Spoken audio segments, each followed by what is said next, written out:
Hereby, I open this academic ceremony in which Melanie Feeney will defend her academic thesis, Becoming Sustainable, Analyzing Industry and Government Responses to Climate Change and the Energy Transition. May I invite you to present the summary of your study and the conclusions of your thesis. The floor is yours. Dear Pro-Rector, members of the committee, supervisors, family and friends, my name is Melanie Feeney, and today I will be defending my dissertation entitled Becoming Sustainable, Analysing Industry and Government Responses to Climate Change and the Energy Transition. So a little bit about me for the few here that maybe don't know me. Whilst I spent 5 years living in this beautiful city of Maastricht while completing my PhD, I am originally from Australia. And for many of you, if you think of Australia, pictures like this might pop into your head of the beautiful shores of Bondi Beach. Sadly, images like this that show the devastating 2020 wildfires or the floods of 2022 are becoming just as synonymous with Australia around the world. And what's even more sad is that these images aren't unique to Australia. For example, pictured here are the wildfires that ravaged the west coast of the US in 2022. Or closer to home, here in Maastricht, the 2021 floods that damaged massive parts of Belgium, the Netherlands, and pictured here, Germany. So climate change is increasing the number and severity of natural disasters and extreme events around the world, which causes unfathomable damage to people's livelihoods, health, and global wildlife populations. And whilst this information isn't new, and we have admittedly lost a lot of time debating the existence of climate change, there is now a general agreement from governments, businesses, and civil society that climate change does represent a real and existential threat to humanity. And as a result, we're seeing a growing coalition of organisations announce net zero greenhouse gas emissions by 2050, if not earlier. So these net zero pledges naturally place substantial pressure on the organisations in high-emitting industries to change their unsustainable practices and drastically reduce their carbon footprints. So the energy sector, as shown here in this figure, is one of the largest emitters of greenhouse gases, is responsible for over 70% of global emissions.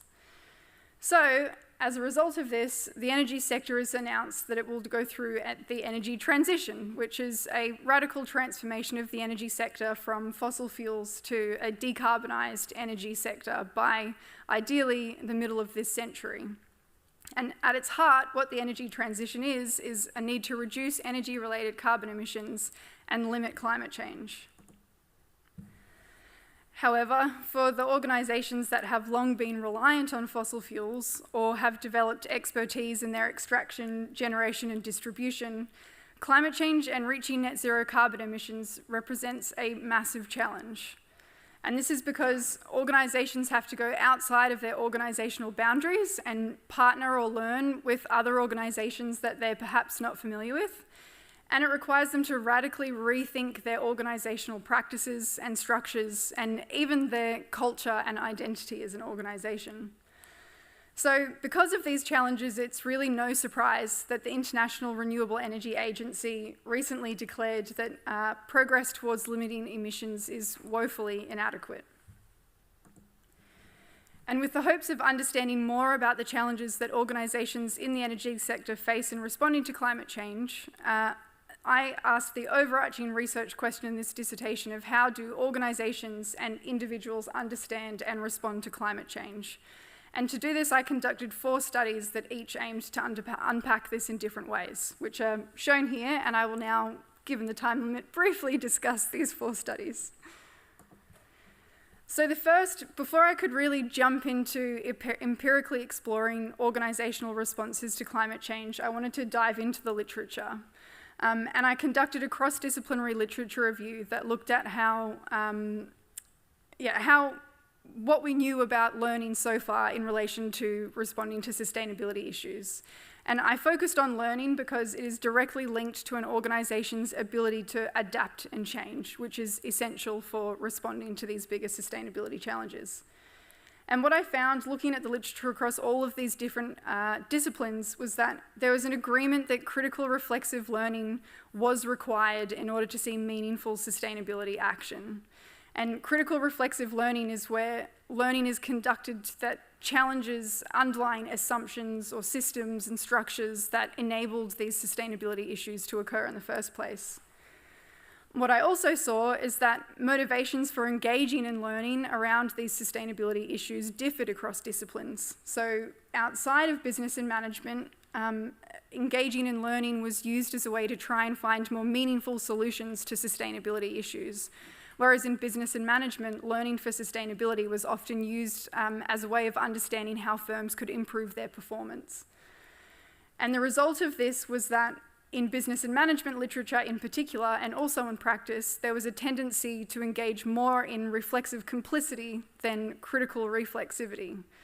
And reflexive complicity is a concept that I borrowed from sociology studies, or sociology research, sorry, that suggests that we can be aware of an issue, we can acknowledge that there is a need to act on the issue and have complete desire and intent to act on it, but still see no meaningful or significant action at the end. So the two outcomes that came from this literature study were two things. The first, as I mentioned, I needed to narrow my focus. So sustainability is a very broad topic, and so I chose to narrow my focus to the energy sector. And the second was that I wanted to understand this concept of reflexive complicity in more detail. How can we know about these issues and have full intent to act on them and still see no meaningful or sufficient amount of action? So I jumped into the energy sector as the kind of context for my empirical studies. And because framing is considered as a first step before any action or decision-making can happen, I decided to focus here first. So framing or making sense of climate change was the focus of what I wanted to look at. And I looked at 10 European energy companies over a 10-year period. So I explored their sustainability reports and climate reports to see how they were making sense of climate change and how they reframed their responses to climate change. And positively, I did see that over that 10-year period, there was an increase in rhetoric around climate change. So this was a growing issue and a growing concern for all 10 of these energy companies. What I also found was that there were 4 dominant ways that energy companies framed climate change and their responses to it. And these existed along 2 continuums. So the first was the business case framing. And as you would expect, that's climate change is an issue, but it's something that we should explore because it allows us to overcome risks, or we can capitalize on opportunities as a result of acting on climate change. The other end of that spectrum was moral responsibility, and that was where there was a real acknowledgement from these energy companies that they had contributed to climate change as an issue and therefore had a moral responsibility to society to make changes around climate change. And the second 2 continuums were more about how they framed their responses. And this was, the first was technological. So again, this is somewhat expected, that climate change is a technological issue and it requires technological solutions to solve. And the second was disclosure. And this was as a result of the introduction of the SDGs and other framing, other reporting standards kind of increasing over the decade. You saw responses were more focused on transparency, engaging in collaboration and partnership to try and show to their stakeholders how they were responding to climate change. And over the 10-year period, despite these kind of 4 dominant frames existing, there was still the tendency for most energy companies to adopt business case framing of climate change, as well as disclosure by the end of the decade. And so the focus of disclosure as well suggests that there is that energy companies are more aware of their different stakeholder needs and the growing stakeholder needs and pressures that they're feeling. But the business case being the dominant frame by the end also shows that perhaps shareholders remain the priority for these energy companies. So there were very interesting findings that came from this study, but I also only looked at sustainability reports, which can be used as persuasive marketing tools by these organisations to focus on actions that they view positively and withdraw or direct away from actions that aren't positive. So I wanted to overcome this by actually going and speaking with those who work in the energy sector and contribute directly to the energy transition. And to do this, I went and spoke with 34 different actors that were as part of the energy transition. So they were from utilities companies, government organisations, consulting groups, a range of different organisations to understand from their perspective this idea of reflexive complicity. So how is it that we know, and the energy sector overall knows, that they want to act on climate change, but we still see limited progress in terms of reducing emissions? And the result were these two things. And the first is that actors would often distance themselves from other actors and shift blame and responsibility for inaction onto others. So utilities companies would often shift responsibility to governments in saying that they need a more stable or consistent policy environment to be able to enact real change. Governments would then shift responsibility and blame to civil society, saying we're not ready for the sacrifices that acting on climate change would require of us. And civil society blamed both government and utilities companies for the limited action and prioritising profits over climate action. And the second was that there was also this avoidance of wanting to impose short-term discomfort on others. So this meant that there was a real, an avoidance of decision-making because the energy transition required trade-offs. So rather than making tough decisions, there was an avoidance to make decisions at all. And at the end of the day, again, there was a real need for critical reflexivity, particularly around that, the aspect of decision-making. And my final study, so through these 34 interviews, I started to notice that it wasn't just drastic changes taking place within these organisations. These changes were requiring drastic changes in individuals, in their identity, as well as the organisation's identity. And after I understood this, I kind of went in and ended up identifying 5 archetypical identity types that can exist within organisations that are undergoing the type of radical change that is occurring in the energy transition. So what these 5 identity archetypes allow is a more nuanced understanding of how different individuals in these changing organisations could respond to the shifts taking place in their organisations. And this could also help managers to understand how they could potentially facilitate this change within their organisation. And one example, I won't go through all 5 given the time, but one example of the archetypes was the resistors, and they were very aligned with their past organisational identity. They had a lot of skills and expertise and knowledge in the fossil fuel past, but they didn't see themselves fitting in the near future. So the energy transition was requiring new skills, new expertise, and they couldn't see their place in where their organisation was shifting. And as a result, they could then resist the change and put up barriers to the organisation making that transition. So yeah, that was study 4.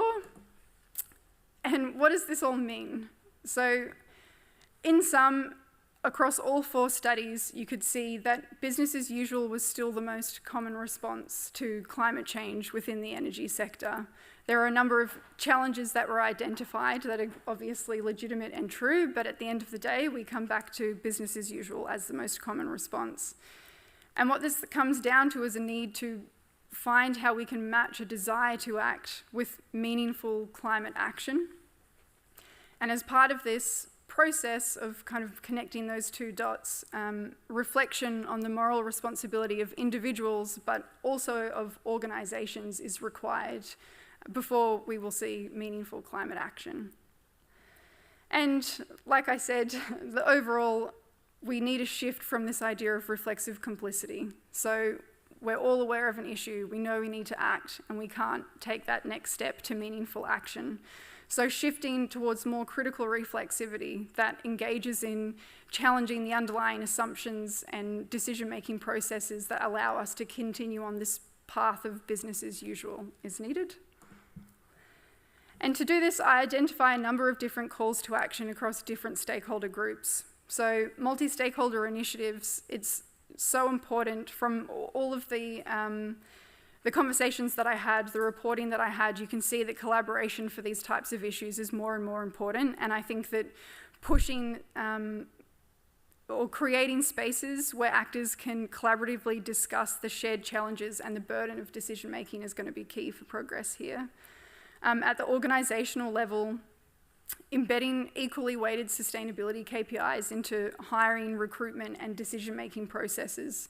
So having managers feel that their performance and different employees are being performance managed based on these sustainability KPIs is also important.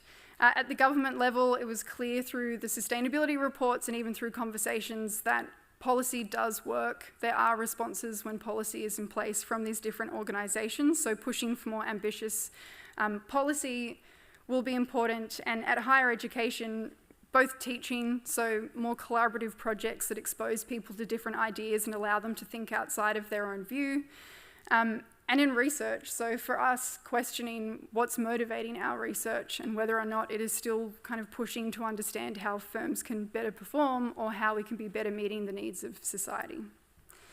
And it's hoped that if we can do this, we can experience less moments like this and enjoy more peaceful times at the beach like this. Thank you. I hand back over to the Prorector. Thank you for your presentation. There will be a discussion with 6 opponents, one of which will be online, and the opposition will be started by Professor Dr. Rob Bauer, who was the chair of the assessment committee and who is a professor of institutional investors. The floor goes to Professor Bauer. Thank you. Dear candidate, dear Melanie Jean, I saw. Nice to say that. What a pleasure to see you here in person, defending your thesis.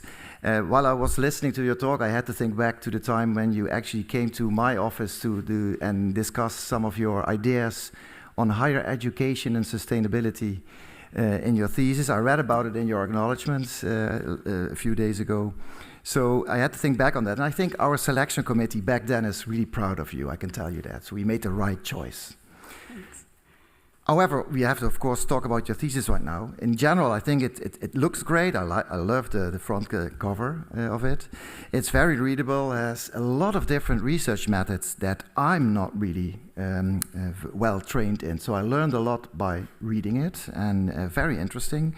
A lot of interesting questions I could ask, but you can imagine my chair is on institutional investors. And you have quite a few statements in your thesis. So I think I take the topic of the relevance of shareholders of my question. So your 6th proposition is, I'm going to read it out, it's easier.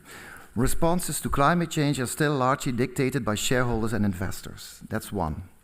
The second that you mention is shareholders remain priority or are the dominating driver behind all of this. In your thesis, with my very, very low text mining skills, which just means Control F, I see that you had 10 hits on shareholders and 15 on investors, and mainly in the summarizing, looking forward type of parts of your chapter. So what does this all mean for shareholders? But now I want some critical reflexivity from you. So if you want to discuss what's going on in the energy transition, but also beyond, you probably should also have chosen some of these actors as shareholders. And you did not do that. And I find that interesting because, for instance, yesterday, one of my PhDs, Colin Thyssen, he just graduated. He was at the Shell shareholder meeting representing pension funds, ABP, our pension fund, maybe not yours anymore, but at least the past part of you, was also there trying to change, not just with Shell. These same shareholders are working together with civil society organizations. So Follow This is one example. They were there as well last time. Of course, they also conflicted. Take BlackRock, Larry Fink says this here, says that there, sends a letter to the Dallas oil companies that they don't have to worry about their investments in Dallas oil at the same time. But nonetheless, these investors, especially the owners, are trying to change. So it is really, puzzling to me why you did not choose at least some of them in your analysis. What you did is that you asked the companies what they think of them, if I understand you correctly, or at least how they frame what they think of them. So I'm very interested in why you did that, why you did not integrate them explicitly, and secondly, if you would integrate them, what would you do? What would be your first step? How would be my question? Highly esteemed opponent, thank you for your compliments and kind words to start with, and for your interesting question. I had suspected maybe that you would be interested in this as a topic. Yeah, so I definitely looked at, gathering my thoughts, the 34 actors that I included. So the focus when I moved to the energy transition was on those that were kind of directly involved in the energy transition. So I had originally started by seeing the limitation of my second study of only looking at sustainability reports and thinking I will go and speak with those who are actively working in these utilities companies. And it was through earlier conversations with them that they started to draw my attention to other actors that are directly involved in the energy transition and would be helpful for me to speak to in terms of unpacking my research questions. Investees didn't come up from the actors in these kind of earlier stages, but it is definitely something that I think is important. So to be clear, I think the distinction for me was that I didn't consider investors to have a direct involvement in the energy transition in terms of I was looking at people where it was changing their kind of day-to-day jobs and lives to be responding to the energy transition. So that was the choice and kind of focusing in the actors that I looked at. So both what was coming from the early interviews and where they were directing me, and also having more of a tendency to focus on more direct. But can I then ask, why did you write Proposition 6? If you haven't integrated them into your analysis, what is that based on then? So it's based on the sense that business as usual was a response that was occurring throughout multiple times throughout the thesis. So even in the second paper that looked at the sustainability reports and the idea that they were kind of acknowledging, so there was some acknowledgement there of more kind of green investors and sustainable investors, which I think are obviously becoming more a part of the energy transition in that process. But yeah, the connection that I made in terms of having the focus on the shareholders and the propositions was that a business as usual response was being driven by financial performance and meeting financial expectations that exist on companies and organizations and managers, and a lot of that is driven by shareholders and investors. Thank you. Sorry. Thank you. Thank you. The opposition will be continued by Professor Dr. Lindsay Thompson. She's also a member of the assessment committee.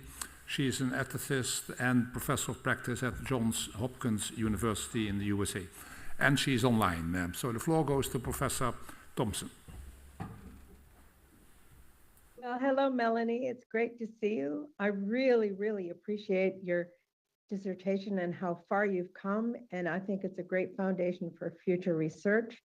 So my questions are kind of related to that. What are you going to do with this? How would you ground future research in this? And my question is specifically about, my first question is about proposition, I believe it's 4. Leaders underestimate the key role that leadership plays in shaping meaningful climate change response. And I'd like you to think about BlackRock CEO, Larry Fink, and his response to climate change. He manages a quarter of the world's assets under management. And in recent months, he's kind of walked back his position. Maybe not, decisively, but he's softened a little bit. He's been a champion of net zero and affirmative response, active response to climate change. And how would you, using your framing in your model, how would you characterize and analyze BlackRock's leadership in the climate sector, I mean, in the energy sector. Highly esteemed opponent, thank you for your kind words. It's nice to see you as well again, Lindsay, and thank you for the question. So can I just confirm, your first question was future research and where I would focus, and the second question is specifically around leadership and the role of leadership in these climate responses? Yep. Yeah, I mean, focusing your future research on the role of leadership, because you make that point in Proposition 4.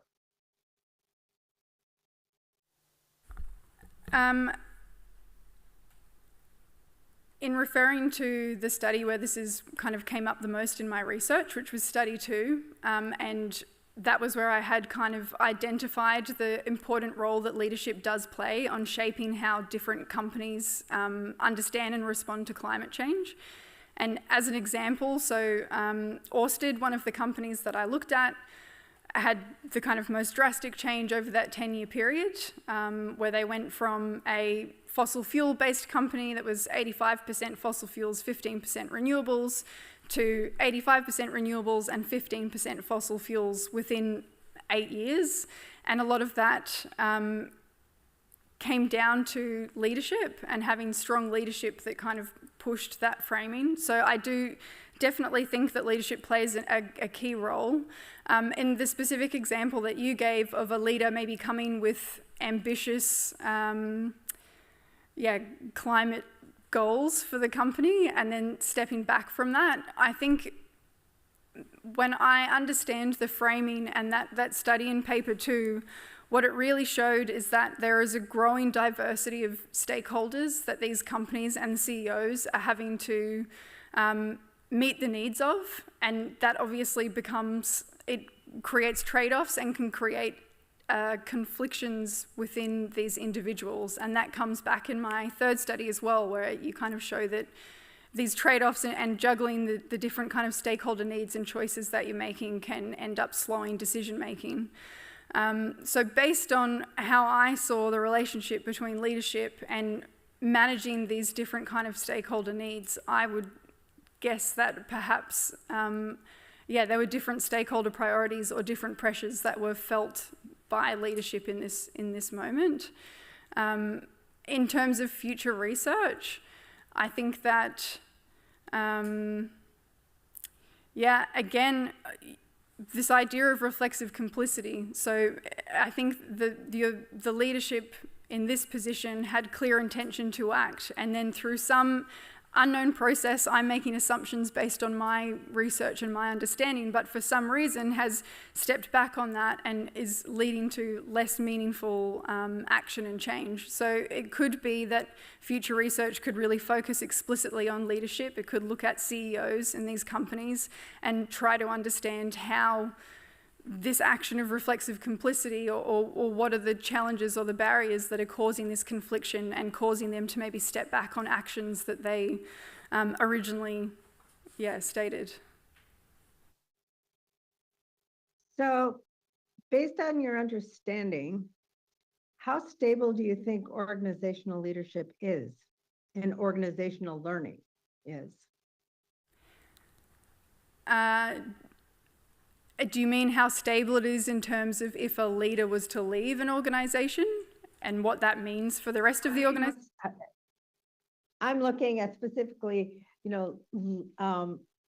BlackRock and being a leader in the climate sector, energy sector, and pushing CEOs and then walking back from that. It makes me question how stable organizational learning is, especially among leaders, and how important that is. So how do you use your model to kind of assess or evaluate the stability of organizational learning, and especially the role of the leader in promoting that? I think that's why, for me, the focus of the kind of the temporal element of that framing, and that I looked at how framing existed over a period of time, so over a 10-year period. From what I observed, leadership, organizational learning, framing isn't always stable over time. So I think that that is really why, with the CLIF framework in particular, that capturing the temporality of these things is very important. And I think that that's some of the value that could come from the CLIF framework, is creating the opportunity to have different moments in time where you can reflect on what your priorities are and what that might mean for actions. Thank you for your contribution and responding to Professor Thompson. The opposition will be continued by Professor Dr. Marjolein Kaniels, who was the third member of the assessment committee and who is Professor of Organizational Learning in the Knowledge Society at the Open University in the Netherlands. The floor goes to Professor Kaniels. Dankjewel. Thank you. Dear candidate, dear Melanie, I want to offer you my congratulations for your interesting dissertation. I had great pleasure reading it. The thesis is well written and it is very clear what you have done. I also liked your topic of sustainability and climate change. I agree that it is mystifying to see that organizational commitments to climate change result in only a little climate action. So I was very excited about reading your thesis. Having said that, I have a few remarks. When I was reading study 3 about how inaction towards climate change is explained, I had a sort of déjà vu experience. I have studied organizational change and also resistance to organizational change in employees, so on an individual level and not an organizational level. But studies in this field also identify what you label reflexive complicity. And that is acknowledging the need for change, but not undertaking action. So various studies in the change literature, but also in psychology, have shown that the continuation of the status quo is the most common response to changes in the environment of an individual. So keeping the status quo, especially when everyone else seems to do the same, is the easiest to carry out. It just requires the least effort. So I found it very interesting to read that apparently employees within organizations in the energy sector see that the organization also, they see their organization also as an entity that should adapt and change, but still retains the status quo. And in the dissertation, you seem to argue that this fierce competition on the energy market requires organizations to change and requires organizations to perceive investments to overcome climate change as an opportunity for organizational growth. But I was wondering whether it could also be that the competition that keeps the organization inactive. I can imagine that the energy companies are looking towards each other and try to wait until another company makes the transformation. If one company invests in production processes based on durable energy, this may deteriorate their competitive position because such transformation is risky and costly. So it may pay off to let another organization be the first mover and only switch to another production process when much more is known about how to do this and when costs and risks are lower. So this brings me to two interrelated questions. First, can you reflect on whether competition among energy companies could also be seen as a factor that impedes the change process? And second, given that the change literature has shown similar findings on an individual level, do you think that your findings are specific for the energy sector, or is resistance to change a very common phenomena that is at play in many sectors and many levels, and that may make your study maybe a little less revolutionary?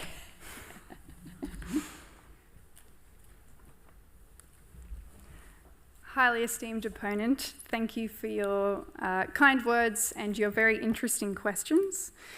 So just to clarify, your first question was reflecting on whether competition could potentially have negative implications for organizations. And the second was, this concept of reflexive complicity, or unpacking why an action has happened and whether or not that's unique to my research. Yeah. So your first question around reflecting on whether competition is potentially negative, I could say yes, based on my findings, that it can definitely, there were two things that came up through my conversations with different actors, and one is that competition, and you know, this exists in lots of kind of business literature as well, that competition drives innovation and it drives companies to outcompete and try and better up and be the first with a new technology or a new approach to something. So there are positive aspects. However, there is the first mover advantage, as they say, disadvantage, sorry. The first mover disadvantage, which is that, no company potentially wants to make the jump before the others if maybe the market isn't ready for that first jump, and there could be financial implications of that. And this was something that came up a lot from a lot of the actors from the utilities companies, and this was where that idea of othering and shifting blame and responsibility came up also, because their response to this was to say that in order to overcome that, this is where policy and government needs to come in and play a bigger role. So it's policy's responsibility to create a level playing field, and whether that was through incentives or disincentives, so whether you fine people or incentivize them to be the first mover or to drive this technology. So it was definitely found to be both positive and negative, the idea of competing within these organizations. And your second question, so reflexive complicity has definitely been explored in other disciplines. So as I said, I borrowed it from sociology, and it was first explored actually in the Australian punk scene, where they looked at gender marginalisation and that different actors could be aware that there was gender inequalities within the punk scene in Australia and have a full intention to act on this and then still not act. So it has definitely been explored in other literatures. And as I kind of go through in my theoretical framework as well, that there are other similar concepts that have also been explored, like things like climate denialism and reflexive ignorance. So there is a lot of, there has been a lot of interest in understanding this idea of inaction. And I think the value in my study is, one, applying it to the energy sector. And I think it's quite a unique context in that the sector as a whole is going through radical change, but it's not necessarily one company, it's sector-wide. So there are multiple different organizations that have a clear global goal and a clear kind of goal to work towards in terms of having action, and then there is still inaction. So I think the context of the energy sector in itself does bring more novelty to what is an already explored concept, and understanding how that plays out within individuals and the relationship then to other organizations. Okay, thank you. Thank you. Thank you. The opposition will be continued by Professor Dr. Teun Dekker, who was the fourth member of the assessment committee and who is a professor of liberal arts and sciences at this university. The floor goes to Professor Dekker. Thank you. Dear candidate, I too would like to congratulate you on a beautiful thesis, focused, user-friendly, showing a great deal of methodological ingenuity, and for an analytical philosopher, providing something that I really like, namely a lot of taxonomies. Taxonomies are wonderful. They make the world so much more manageable. And it seems to me you give us 3 taxonomies.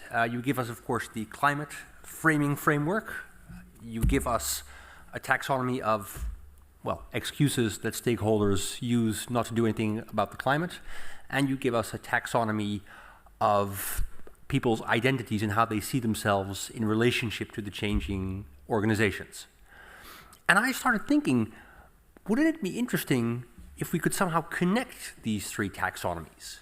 If there's anything we can say, either based on your empirical research or from theoretical speculation, about how they are related, and whether organizations that are in certain parts of the CLIF framework are perhaps more or less likely to use certain certain explanations for their critical reflexivity, and perhaps how organizations where people have certain identities might have different trajectories in the CLIF framework. Is there anything we can say about the connection between these three very helpful taxonomies? Highly esteemed opponent, thank you for your praises and for getting so much enjoyment out of the three taxonomies and for your interesting question. So in looking at the similarities across the three, this is a very good question that I have not explored fully prior to this. But I think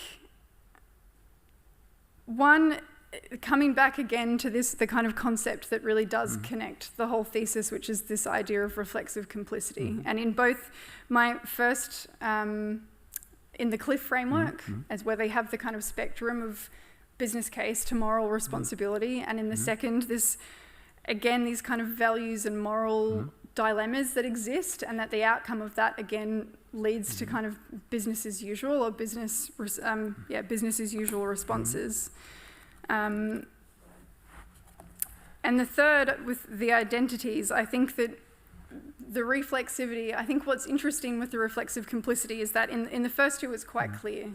So with the CLIF, you can see that, you know, over the 10 years, there is this option there of moral responsibility, and there is an awareness and growing rhetoric, but it shifts back to business as usual and less meaningful action. In the second study, again, like I just said, you can kind of see that there is an engagement and acknowledgement of the issue and a shift back. In the third study, I think that the reflexive complicity comes through in maybe a more subtle way, and it could suggest that for those organisations that are sticking to business as usual, the implications on the individuals could be maybe more of a so the resistors that I spoke about, the 5 identity archetypes, were those that had a lot of experience and knowledge and skill in and expertise that was attached to fossil fuels. And those companies that sit in the business as usual, you could expect that they are still requiring those same skills of their employees. They're developing, or they're still requiring those skills and expertise. So it's not requiring their employees to be as critically reflexive. And maybe you see some of these other identity archetypes that are still not as progressed there. So you may not see as many of the resistors because they're not as far through the transformation, and it's not requiring critical reflexivity and a kind of tension between their organisational identities.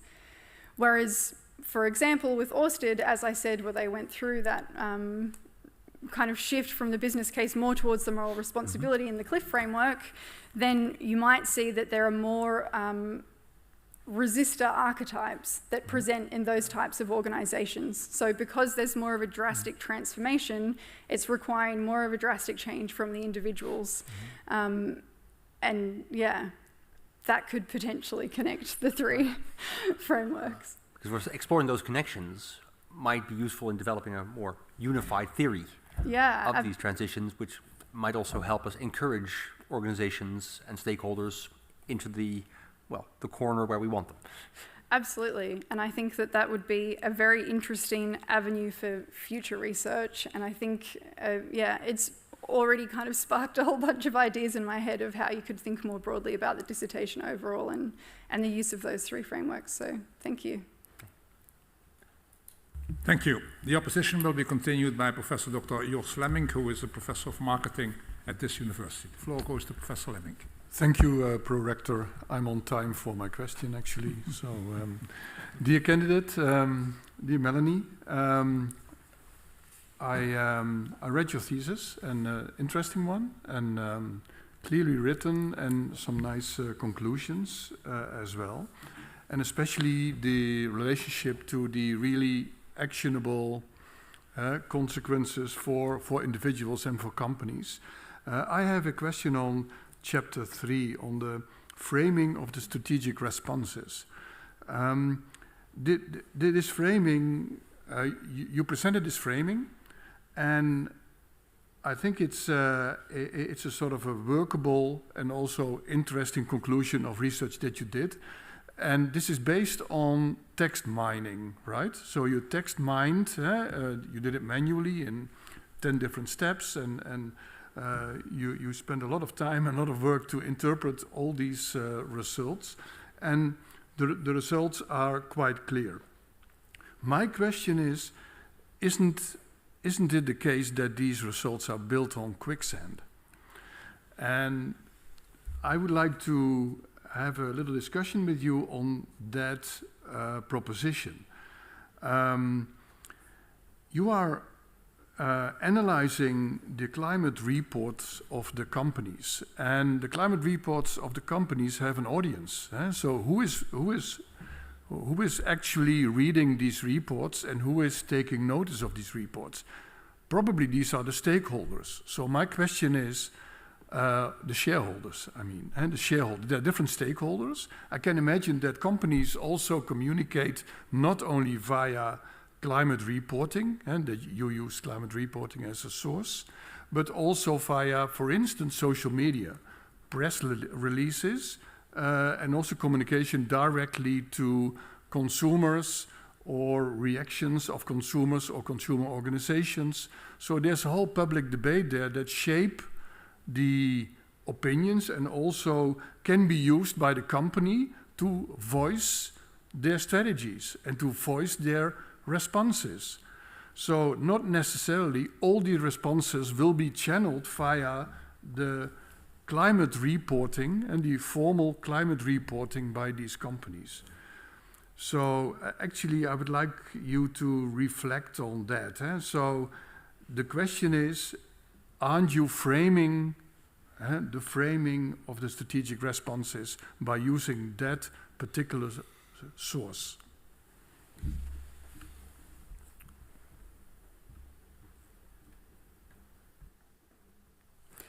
Highly esteemed opponent, thank you for your question. So your focus is on study 3, and yes, it's correct, I did do text mining, but qualitative text mining, so searched through and tried to understand the broader kind of concept rather than the quantitative that kind of searches looking for keywords. And yeah, I identify as well that there is a potential limitation in using sustainability reports as they are kind of targeted towards different shareholders. And that could mean that there is a gap between actions that they say they're going to have and what they actually do. And I kind of acknowledged this at the very beginning of the process as well, and to try and overcome capturing purely rhetoric, so what they had kind of communicated that they said that they were going to do and didn't follow through with actions. I also adopted the Dillican Muff business sustainability typology that has a kind of a clear set of sustainability components that allowed me to operationalize different levels of sustainability, how meaningful those actions could be, and align the actions with that. So by having this as an approach and not just capturing what it is that how they framed climate change, so what they said they were doing or how they said they made sense of climate change, I also tried to capture and compare that to the actions and how that potentially aligns in terms of this Dillican Muff kind of sustainability index. So I tried to capture for that, knowing very well that these could be used as marketing tools. And I think that another aspect that kind of came up while I was conducting the analysis was to see that some organizations, so at the very beginning when I was doing the case selection, I had 3 organizations that were acknowledged for their sustainability performance by the Global Corporate Knights. There are another 3 that were identified as being the highest polluters of CO2 emissions in Europe, and then there were 4 that kind of sat somewhere in the middle. So this also kind of allowed me to try and add more context and understanding to whether or not it was purely just actions that were words shared to their stakeholders, or whether or not there was real action that came from it. And what was interesting here was that you could see where there were companies that maybe were engaging more with greenwashing. So one company in particular, Uniper, ended the decade adopting moral responsibility frames, which would usually suggest that they were going to have more meaningful climate action. And Uniper was able to do this because in 2015 they separated from their kind of core corporate entity, which was E.ON, and there was a fossil fuel-based company and a renewables company. Uniper was the fossil fuel-based company, yet they adopted moral responsibility frames at the end of the decade. So this is already then a signal that maybe there was a disconnect between the framing and the action. And that is what signaled me to kind of see that this is a potential limitation, while still gaining value and understanding why it is that they could be choosing to frame this way despite their actions not aligning, but chose to overcome this by focusing on my third and fourth studies by really speaking to people and understanding their individual experience rather than relying on claims. Okay, thank you. Thank you. Thank you. The opposition will be continued by Professor Dr. Simone Bozard, who is a Professor of Learning and Development at this university. The floor goes to Professor Bozard. Yes, thank you, Prorector. Dear candidate, on the last in line, but still, let me also congratulate you with your very well-written dissertation. It presents 4 high-quality studies on industry and government responses to climate change, which very nicely build upon each other. In addition, they are remarkable because of the thorough and very systematic qualitative analysis conducted, and just like my colleagues, I'm also a very big fan of the taxonomies. But no worries, my question is going in a different direction. As already indicated by the colleagues, no doubt that this is a very relevant and timely PhD thesis. As you indicated, climate change is a growing threat to humanity, and still not enough action is taken. Your conclusions are not too promising, though. You conclude that the most common response to climate change is to continue with business as usual responses. Therefore, after having read your dissertation, I was mostly wondering what else can we do as researchers, but also as teachers. Last year, we had the opportunity to teach the course Supporting Learning at the Workplace together. From that experience, you know that education is very close to my heart. And in your dissertation, you suggest that teachers in higher education could invest more in designing and delivering cross-disciplinary sustainability courses. You do that in order to expose students to multiple perspectives and approaches to solving sustainability challenges. You also indicate that many universities are doing so already, are already offering those kind of projects. At Maastricht University, we have the honors program, Premium, for example, and that takes a similar approach. Now my questions. 1, why do you believe these projects are the key? What is the underlying reasoning?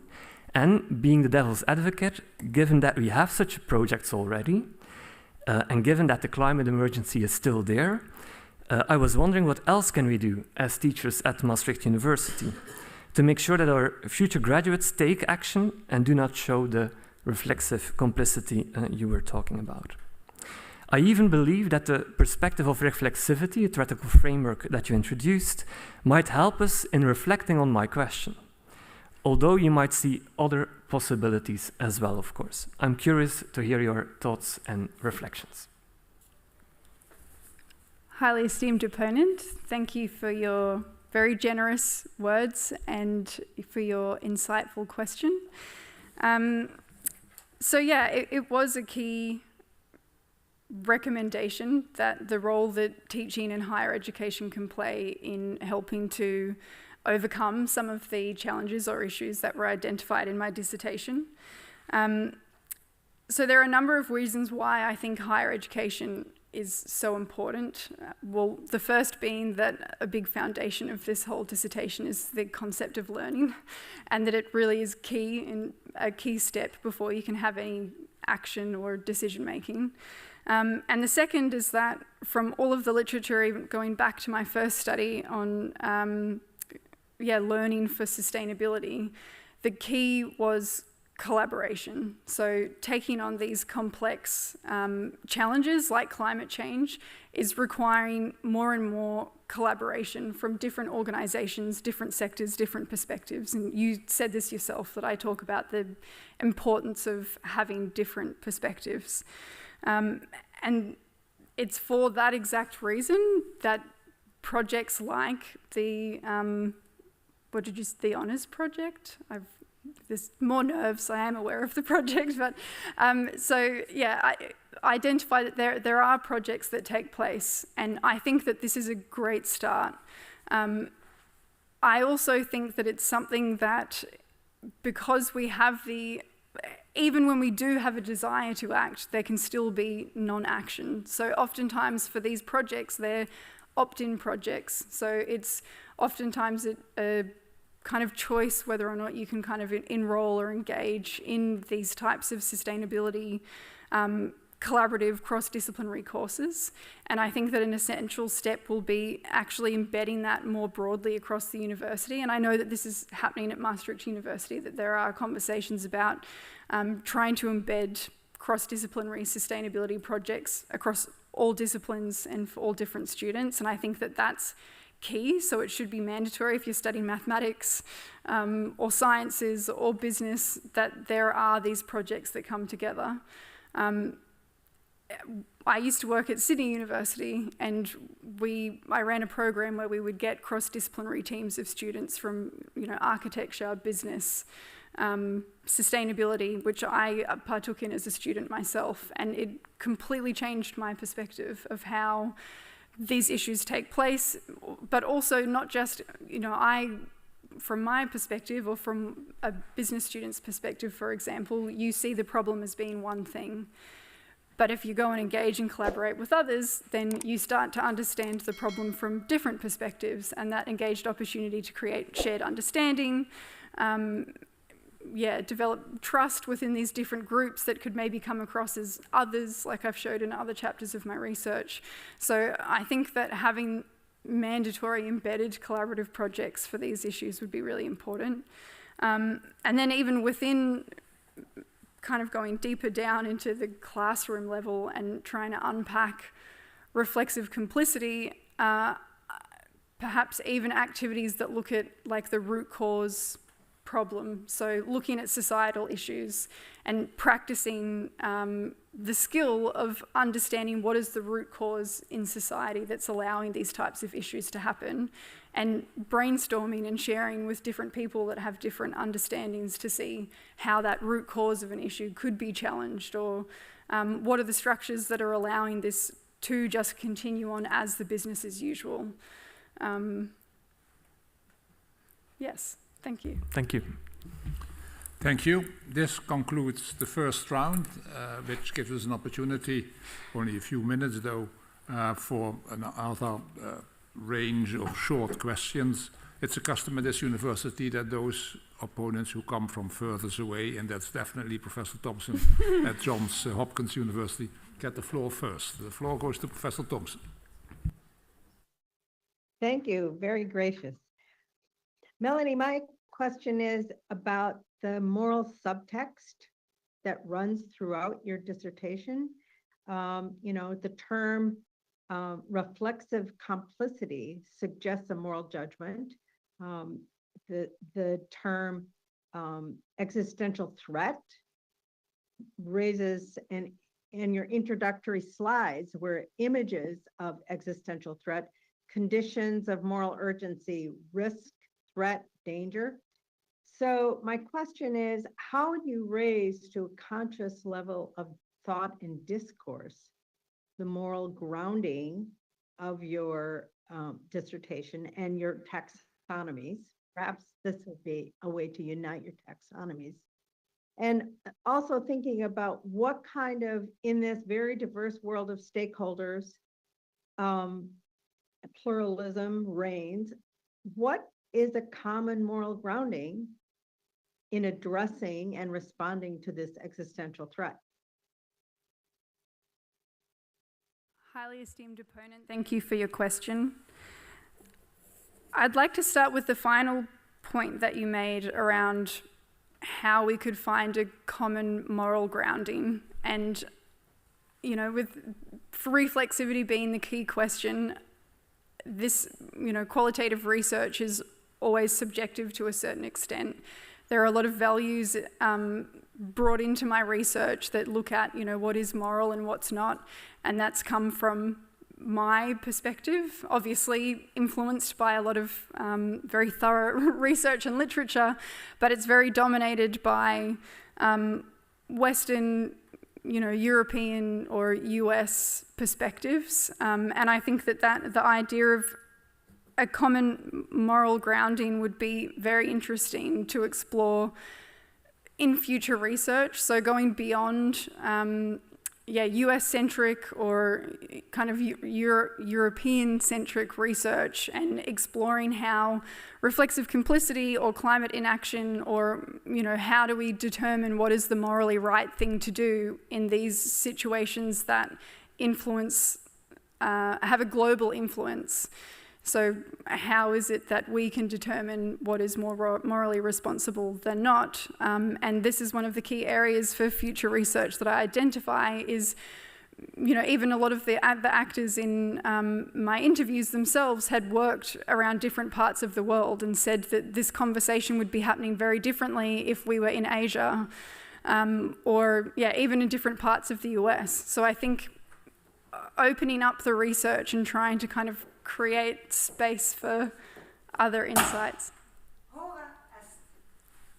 Yes, you may still briefly conclude your...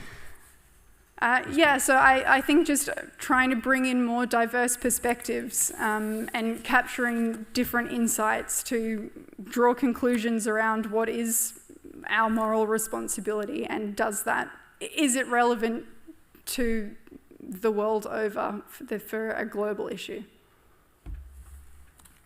Thank you very much. Thank you. Melanie Feeney, the time appointed for defending your thesis has passed, and the degree committee will now withdraw to discuss the quality of your thesis and the quality of your defense. I request that you and your company await the results of our deliberations and our return in this room.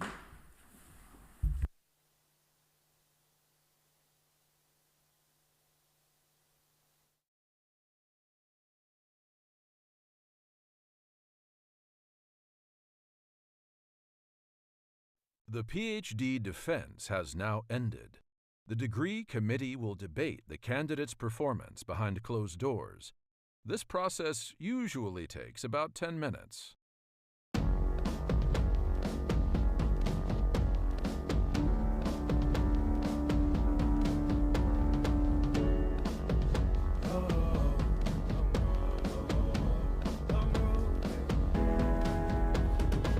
Long road to the south side. 7 miles in my rearview mirror, I know what it felt like. My goal's only getting clearer, east side to the west side. No place like home, if it's questions that you've got, go the extra mile and die.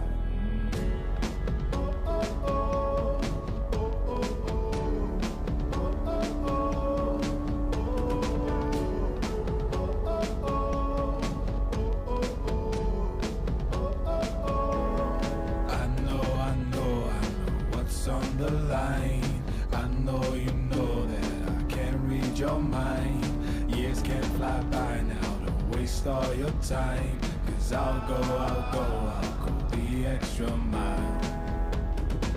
Long road to the south side, 7 miles in my rearview mirror, I know what it felt like. My goal's only getting clearer, east side to the west side. No place like home, if it's questions that you've got, go the extra mile and die. On the dash, got my laces tied. Long road, I don't waste no time.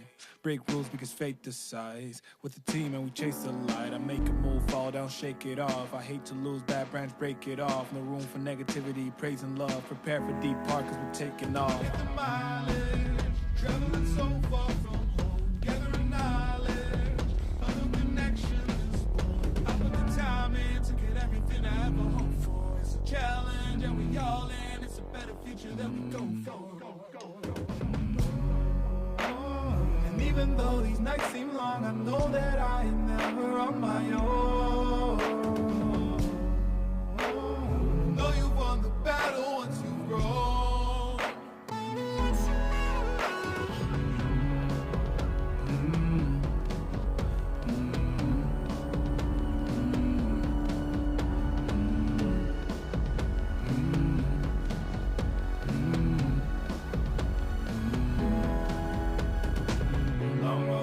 side. 10 miles in my rearview mirror, I know what it felt like. My goal's only getting clearer, east side to the west side. No place like home, if it's questions that you've got, go the extra mile and that. Long road to the south side, 10 miles in my rearview mirror, I know what it felt like. My goal's only getting clearer, east side to the west side. No place like home, if it's questions that you've got, go the extra mile and that.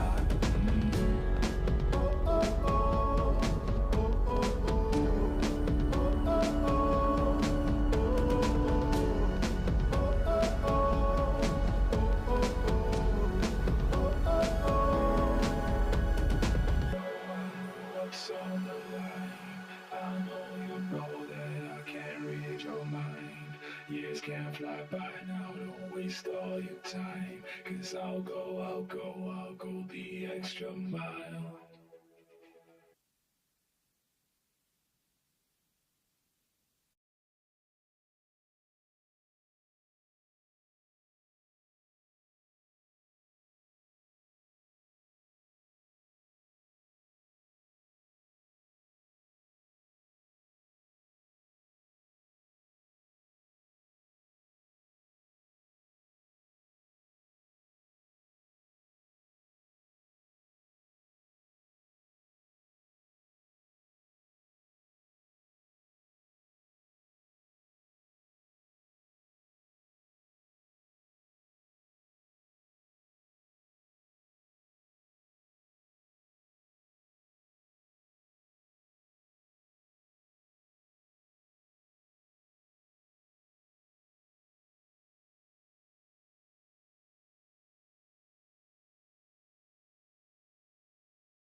Melanie Feeney.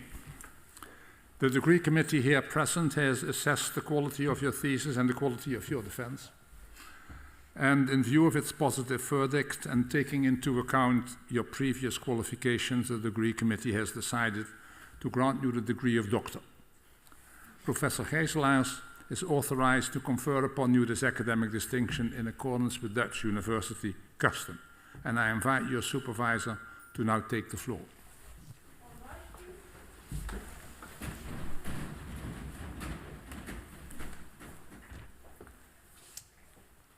Do you promise to work in accordance with the principles of scientific integrity at all times, to be careful and honest, transparent, independent, and responsible? I promise.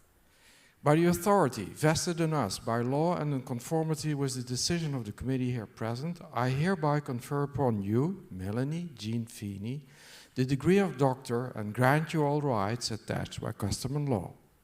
As evidence of this, I now present you with the degree certificate signed by the rector, the secretary and the other members of the committee, and affixed with the official seal of the university. This is your photo moment.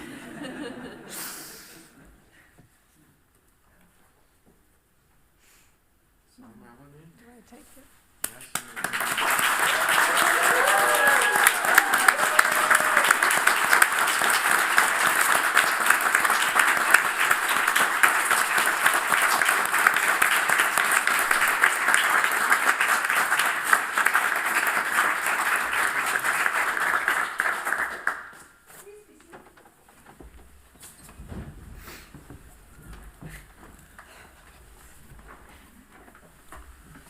I give the floor to Dr. Gronert for the laudatio.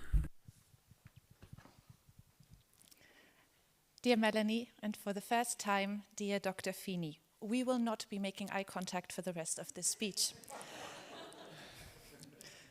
It is my absolute pleasure to congratulate you on receiving your doctorate degree from Maastricht University, also on behalf of your promoters, Professor Wim Gijselaars and Professor Pim Martens. I'm sure that your colleagues here at UM, your friends, your family, are just as proud of everything that you have achieved as we are. And there are many things to be proud of, dear Melanie. Let's travel back in time, shall we? Your PhD journey began in 2018 when you successfully applied for a position in sustainable finance at the School of Business and Economics. You already had a strong background in sustainability and entrepreneurship with teaching and consultancy experience at the University of Sydney. Following your passion, you wanted to further explore sustainability in the context of higher education, which is why the chair of your assessment committee, Rob Bauer, felt you were a great fit for the Department of Educational Research and Development, and we are very grateful that you started working with us in 2019. You immediately went to work, and before Wim, Pim, and I really knew it, you had developed a clear idea of the kind of research questions you wanted to investigate, with one twist. You became interested in the energy sector's potential for limiting global warming, if only they could manage to transition towards renewables more quickly. So you designed 4 studies that logically built on each other and that dive deep into what holds energy companies back from becoming more sustainable. In record time, you had scanned 1,565 articles. You have reviewed 105 of them for your first study. You collected and manually coded 111 sustainability and annual reports for your second study. You developed a script and interviewed 34 actors in the European energy sector for your final 2 studies. Meeting after meeting, you updated us on your progress, and all we were doing really was to encourage you and to provide feedback when needed. And even though you sometimes felt that things were not going fast enough, Wim, Pim, and I often said to each other, using a Dutch expression, that you were going like a train. You were simply unstoppable. My guess is, however, that the highlight of your PhD journey was your research visit to Boston and Baltimore in the spring of 2022. You were hosted by Harvard Business School and by Professor Thompson at Johns Hopkins University. You left your comfort zone, you built a network among business and sustainability researchers, and you were even invited to share your research at MIT. You truly made the most of this extraordinary experience, and we were proud supervisors from afar. Melanie, we feel honored to have been your supervisors over the past 4 years, and to see you make the most of all opportunities given to you. You have delivered work of outstanding quality in both research and teaching, and you have continuously learned and developed yourself further each step of the way. Allow me to share some of your biggest achievements. First, you combined insights from several domains: sustainability, business, and learning. You managed to find your footing in each and skillfully combined them in your work to fill a relevant and timely gap. This is no easy feat and required hard work, reflection, and critical thinking. We are especially impressed by your conceptual reasoning. You are able to synthesize and abstract patterns from a large amount of information and present them in an accessible way. We heard all about the love for taxonomies today, no matter who your audience is. Second, your work got accepted to a range of conferences, like the European Group for Organizational Studies and the Academy of Management, with glowing reviews, might I add. Moreover, your first paper is now an A+ publication, with your second paper being under review at the same journal.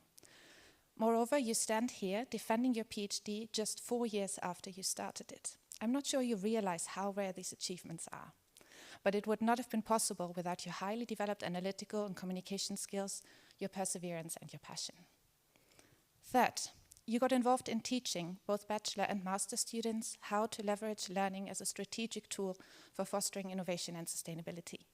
Together with your paranymph, Catherine Desjardins, you became a course coordinator and the pride and joy of our master's program, the course supporting learning at the workplace mentioned by Professor Bozard earlier. Your warmth, your honest interest in others, your vulnerability, and your passion for teaching earned you high evaluations all around. Please allow me to quote some of the wonderful comments you have received. Melanie's attitude towards all students was on a really high level. She managed to engage all of us during the feedback sessions. Or, without the help of my supervisor Melanie, finishing my thesis would not have been possible.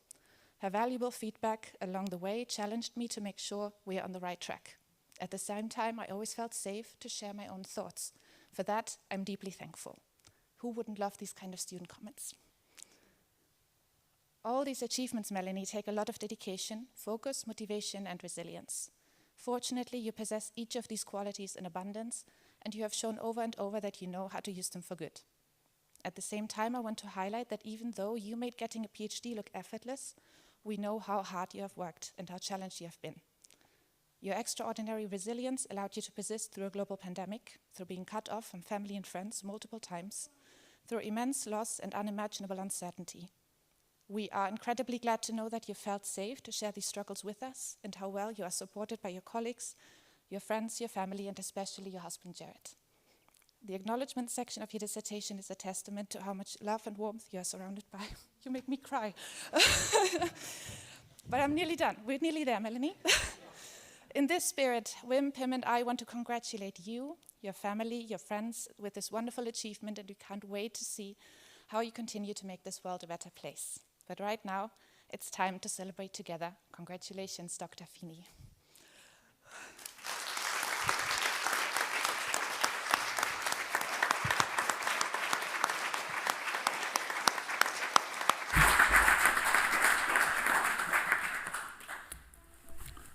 Dear Dr. Feeney, also on behalf of Maastricht University, I congratulate you, your family, friends, and supervisors with the degree you have acquired. And I would like to thank the members of the degree committee for their contribution this afternoon. And before closing this session, I will give the floor to Professor Thompson online to congratulate you personally. The floor goes to Professor Thompson. Dr. Feeney, I am so proud of you. Congratulations. It's been a wonderful journey with you, and I look forward to working with you on new papers and new research based on your dissertation. Congratulations, and I have my own bubbles.